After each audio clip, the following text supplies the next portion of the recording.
17వ తారీఖు ప్రెస్ మీట్లో రెంటపాళ్ళ శివనాగమల్లేశ్వరరావు ఎందుకు చనిపోయాడు అనేటువంటిది చాలా క్లియర్గా కేటగారికల్గా మీ అందరికీ చెప్పాను.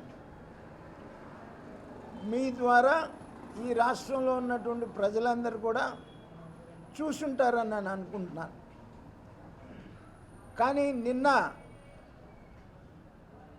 ఆ ఓదార్పు యాత్ర సందర్భంగా పోలీసులు ఇచ్చినటువంటి అనుమతికి విరుద్ధంగా పల్నాడు మీద యుద్ధం ప్రకటించి యుద్ధానికి బయలుదేరినట్టు జగన్మోహన్ రెడ్డి నిన్న బయలుదేరటం చూస్తుంటే అది నువ్వు ఓదార్పుకి వెళ్ళినట్లుందా, లేకపోతే నువ్వు పల్నాడు మీద యుద్ధం ప్రకటించడానికి వెళ్ళినట్లుందా అని చెప్పేసి నేను అడుగుతా ఉన్నా. నీ ఓదార్పుకి వెళ్తూ ఉంటే నీకు గజమాలలు, సన్మానాలు ఒక పక్క, ఇంకొక పక్క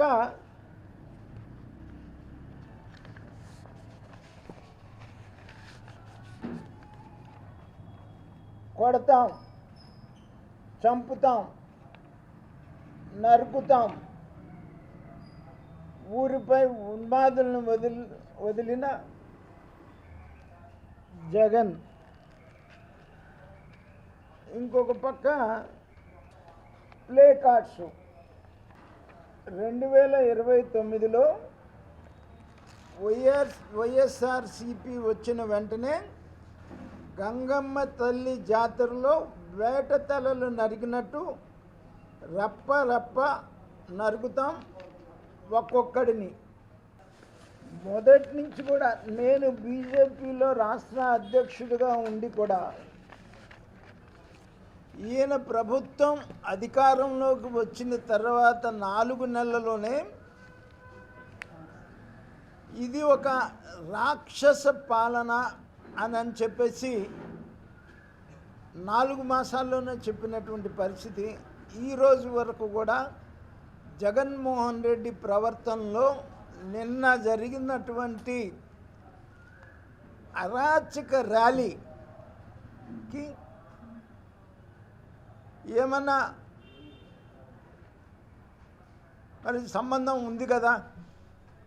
నీ అరాచక పాలనకి ప్రతిపక్షంలో ఉన్నప్పుడు కూడా నీ అరాచక చేష్టలకి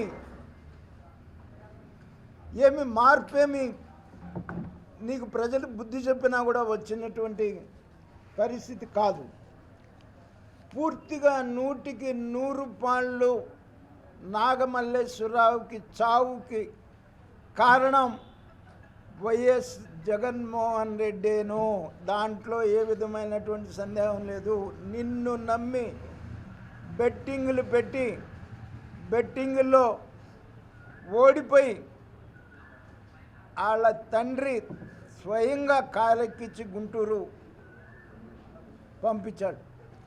పోలీస్ హెరాస్మెంట్తో 6వ తారీఖు ఆయన గుంటూరు పంపితే పోలీస్ హెరాస్మెంట్తో చనిపోతే ఆయన సత్తెనపల్లి నుంచి గుంటూరు వచ్చేటప్పుడు మందు తాగాలి.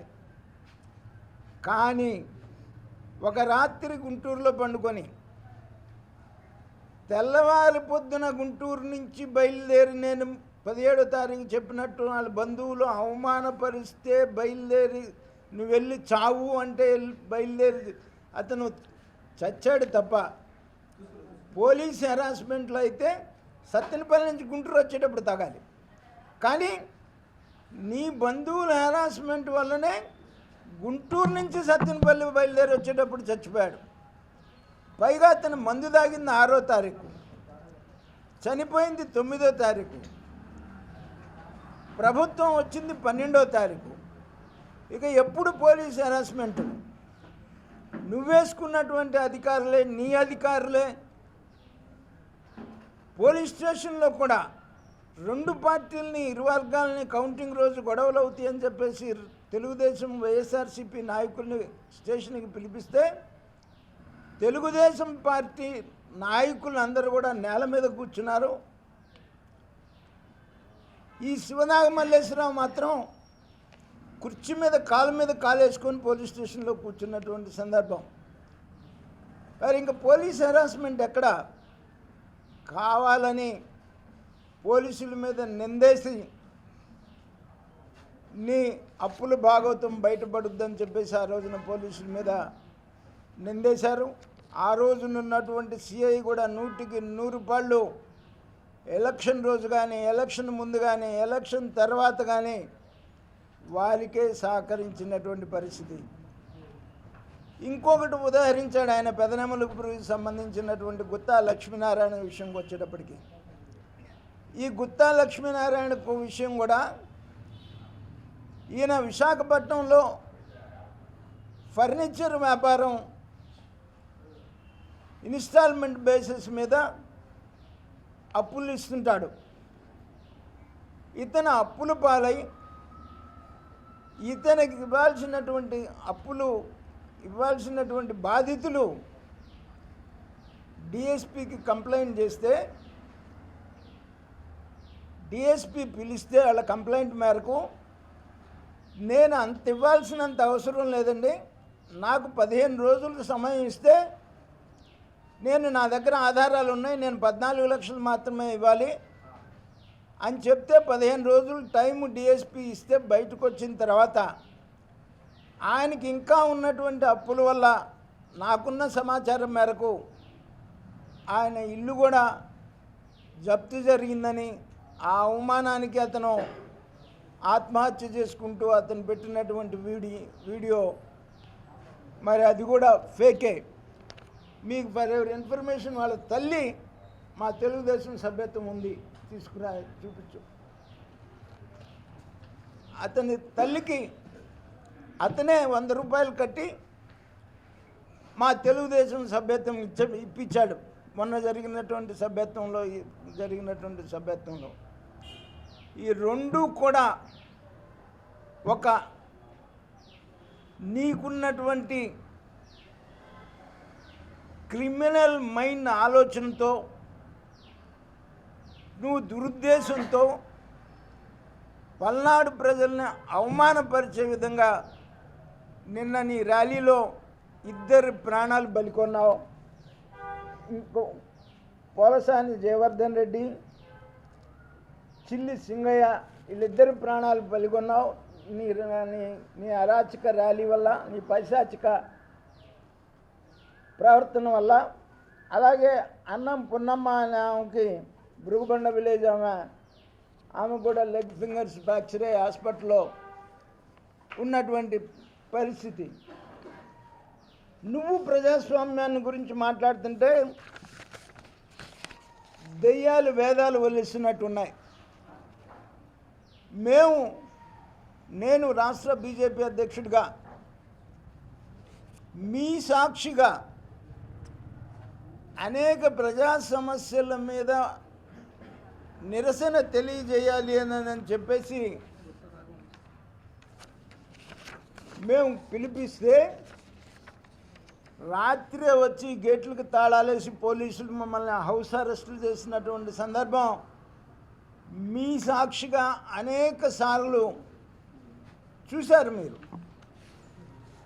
అలాగే చంద్రబాబు నాయుడు గారిని కూడా ఎన్నికలు డిక్లేర్ చేసే వరకు కూడా ఇంటి నుంచి బయటికి రానియకుండా ఇల్లు కూడా ముట్టడించి, ఆఫీస్ ముట్టడించి, ఆఫీస్ బగలగొట్టి ఇల్లు బగలగొట్టడానికి ఇంటి మీద దాడికి వెళ్ళినటువంటి పరిస్థితిని రాక్షస పాలనలో. అలాగే పవన్ కళ్యాణ్ గారిని విశాఖపట్నంలో హోటల్ నుంచి కిందకి దిగనీళ్ళ పరిస్థితి. కానీ నిన్న ప్రజాస్వామ్య పాలన ఎలా ఉంటుంది, అప్రజాస్వామ్య పాలన ఎలా ఉంటుంది అనడానికి తేడా నిన్న నీ అరాచక ర్యాలీ. నీకు ఇచ్చింది 3 వెహికల్స్కి వెళ్ళి 100 మందితో వెళ్ళి పరామర్శించమని. నిన్న నువ్వు పరామర్శించావా? దాడికి వెళ్ళావా, బెదిరించావా, నువ్వెవరిని బెదిరిస్తున్నావు, నీ బెదిరింపులకు బెదిరేవాడు ఎవడన్నా ఉన్నాడని చెప్పేసి నువ్వు అనుకుంటున్నావా అని చెప్పేసి నేను అడుగుతున్నాను జగన్మోహన్ రెడ్డి. పైగా నిన్న ఆయన కమ్మవారి మీద నేను ఇంకా కొన్ని ఉన్నాయి మీకు చూపించాల్సినటువంటి. నిన్న ర్యాలీలో వాళ్ళ నాయకులు సృష్టించినటువంటి అరాచకాలు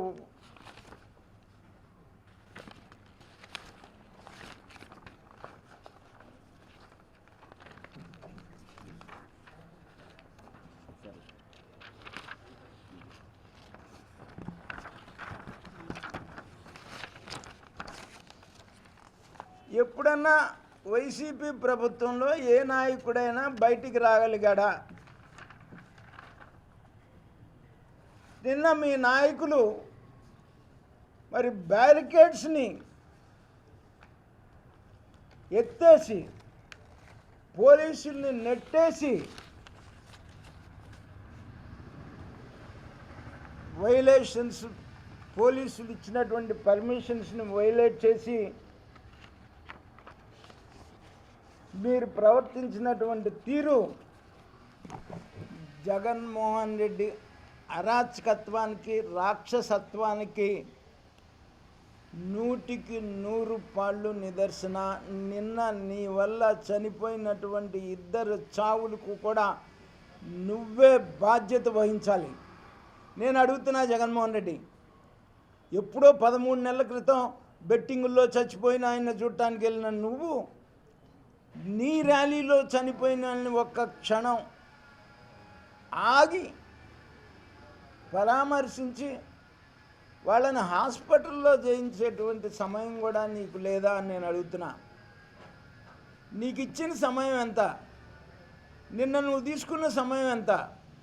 ఏదైనా పోలీసులు ఇచ్చిన సమయంలో నేను ర్యాలీ పూర్తి చేసుకోవాలని హడావుడిగా వెళ్ళానని నన్ను అనుకుంటే నువ్వు ఇచ్చిన షెడ్యూల్ ఏంటి? నువ్వు బ్రేక్ చేసినటువంటి నీ షెడ్యూల్ సమయం ఎంత? నేను అనుకున్నాను నన్ను రాత్రే ప్రెస్ మీట్ పెట్టాలని. ఎందుకంటే రాత్రి అక్కడే 7 అవుతుంది, మళ్ళీ తిరిగి వస్తా చనిపోయిన వాళ్ళ ఇళ్ళకి వెళ్ళి ఆయన పరామర్శిస్తాడేమో, నేను తొందరపడి ప్రెస్ మీట్ పెట్టిన వాడిని అవుతానేమో అని అనుకొని అది కూడా చూసి వాళ్ళ 10ంటికి ప్రెస్ మీట్ పెడదామని చెప్పేసి నేను అనుకున్నాను.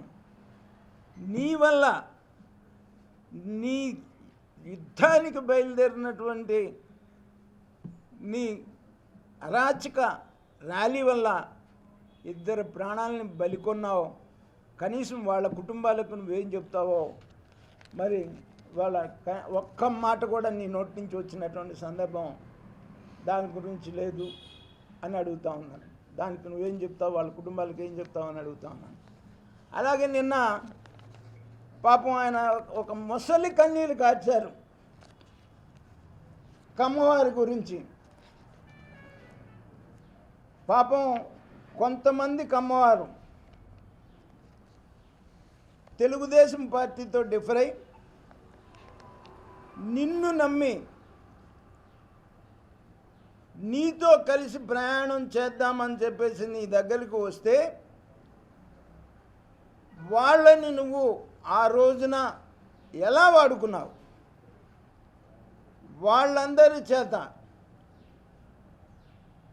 కమ్మవాళ్ళని కమ్మవాళ్ళతోనే తిట్టించాలి అనేటువంటి ఒక నీ పైశాచిక ఆనందం కోసం, నీ సైకో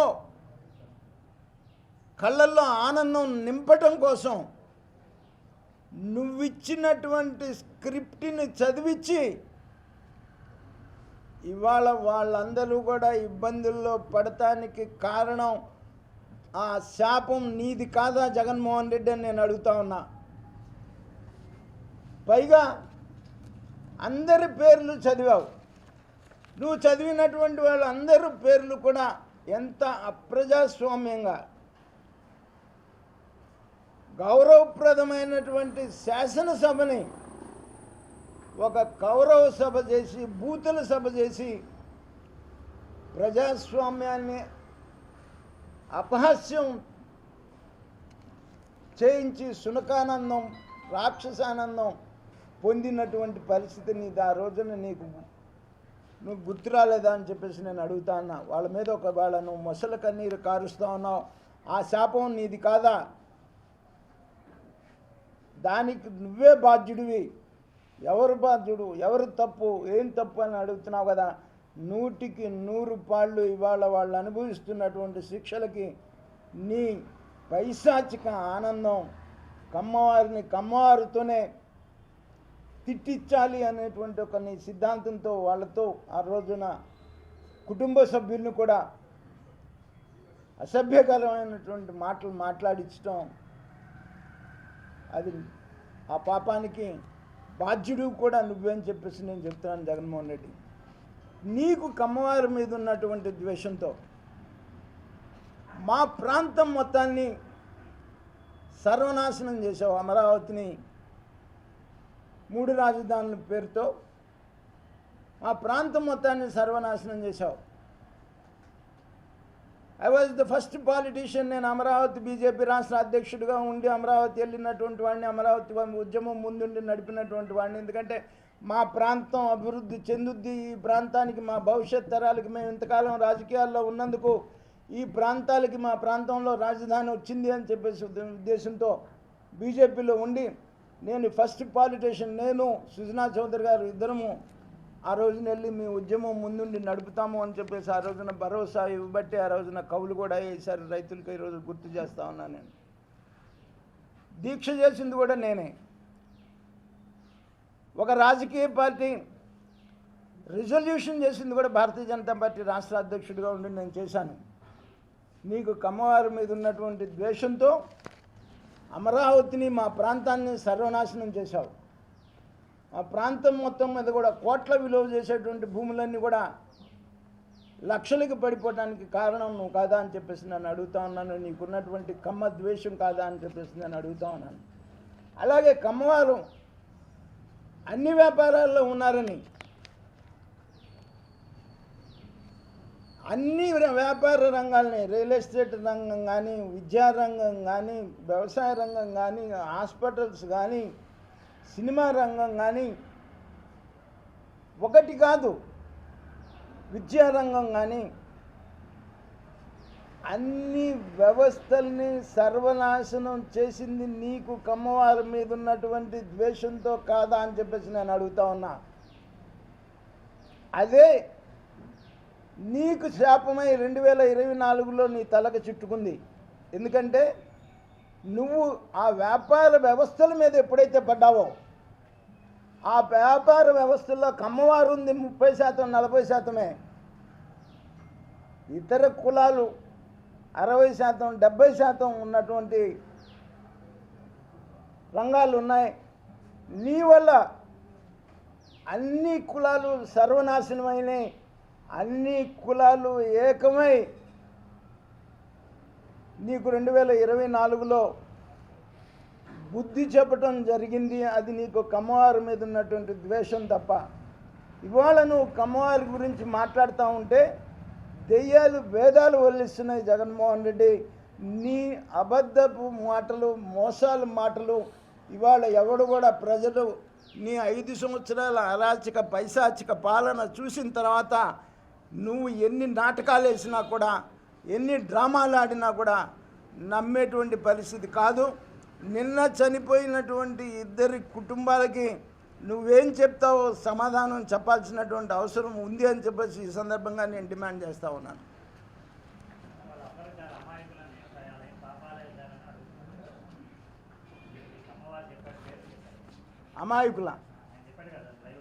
అమాయకులతో వాళ్ళని తిట్టించి ఇప్పుడు నేను చెప్పింది అసత్యమా? కమ్మవారిని కమ్మవారితోనే తిట్టించాలని చెప్పేసి వాళ్ళ చేత బూతులు తప్ప ఇంకేమైనా మాట్లాడించావా? వాళ్ళ చేత బూతులు తప్ప ఏమైనా మాట్లాడించారా? నేను చెప్పింది అసత్యమైతే చెప్పండి. మీరు చెప్పండి. మిమ్మల్ని అడుగుతున్నా నేను.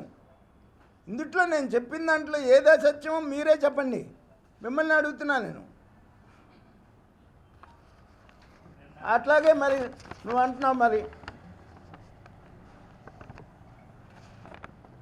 బొట్టిపాటి రవి వసంత సాయి కృష్ణప్రసాద్ నీ పార్టీలోనే ఉన్న శాసనసభ్యుడు, అమర్ రాజా బ్యాటరీలు అమరావతితో పాటు మరి ఎంత ఎస్టాబ్లిష్మెంట్ అయింది, ఇంటర్నేషనల్గా ఎస్టాబ్లిష్ అయినటువంటి అమర్ రాజా బ్యాటరీని నువ్వు నీ పైశాచిక కమ్మవారి మీద వ్యతిరేకంతోనే కదా నువ్వు ఈ రాష్ట్రం నుంచి తరిమేశావు. అమాయకులు ఎట్లయింది పాపం, వాళ్ళు అమాయకులే. కానీ నీ పైశాచిక ఆనందం కోసం, నీ పైశాచిక ఆనందాన్ని తృప్తిపరచడం కోసం, నీ కళ్ళల్లో ఆనందం చూడటం కోసం నువ్విచ్చినటువంటి స్క్రిప్ట్ చదివి వాళ్ళు ఇవాళ ఈ దుస్థితికి ఈ స్థితికి రావడానికి ప్రధాన కారణం నువ్వు అన్నది నేను చెప్పింది అబద్ధమా? మరి ఇంకెట్లా?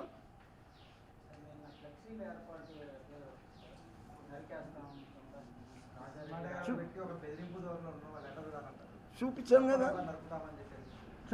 కదా ఫ్లెక్సీలు మీకు నరుకుతాం. అదే ఒక యుద్ధానికి వచ్చినట్టు వచ్చాడు తప్ప పరామర్శకు వచ్చినట్టుందా? నరుకుతాం, పొడుస్తాం, చంపుతాం, బలిస్తాం, ఇవి తప్ప నువ్వు పరామర్శకు వచ్చినట్టుందా? పరామర్శకు వచ్చినోడికి 2 చావులకు కారణమేమో కదా, దానికేం సమాధానం చెబుతావు? కనీసం దాని గురించి నువ్వు పోయిన తర్వాత అని సరే మాట్లాడా? నేను ఇవాళ 10ంటికి ప్రెస్ మీట్ పెడతానికి కారణం అదే అని చెప్తున్నా కదా. లేకపోతే నేను రాత్రే పెట్టామండి ప్రెస్ మీట్, ఎందుకంటే నువ్వు పోతా వాళ్ళని ఏమన్నా పరామర్శిస్తావేమో, మళ్ళీ నేను తప్పుడు సమాచారం ఇచ్చినట్లు అవుతుందేమో అనుకునే ఇవాళ 10ంటికి ప్రెస్ మీట్ పెడతానికి కారణం నాగమల్లేశ్వరరావు చేత అతను మందు తాగిన తర్వాత ఒక తప్పుడు స్టేట్మెంట్ ఇవ్వటం వల్ల ఆ తప్పుడు స్టేట్మెంట్ రికార్డు చేసి దాని మీద కేసు కట్టి ఎంక్వైరీ చేసి జరిగింది.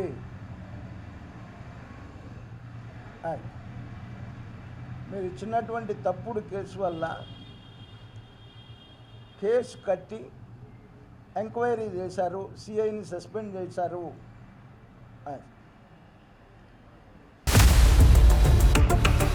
ఇండియా పాకిస్తాన్ తాజా అప్డేట్స్ కోసం డౌన్లోడ్ చేసుకోండి RTV లైవ్ యాప్.